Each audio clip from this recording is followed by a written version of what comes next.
এই দুইটা বাচ্চা আমি একটা গাছের নিচে পাইছি দর্শক। এই দুটা আমি নিয়ে আসছি একটা গাছের নিচ থেকে। এই খুব আহত ছিল, আর এই ঘুঘুর বাচ্চাটা উপরে পিঠটা একটু ছুলে গেছে। আপনারা দেখেন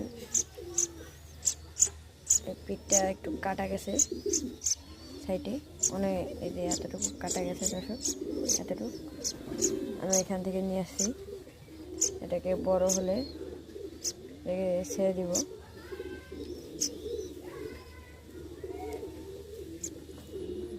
আর এই যে পাখি বাচ্চাটা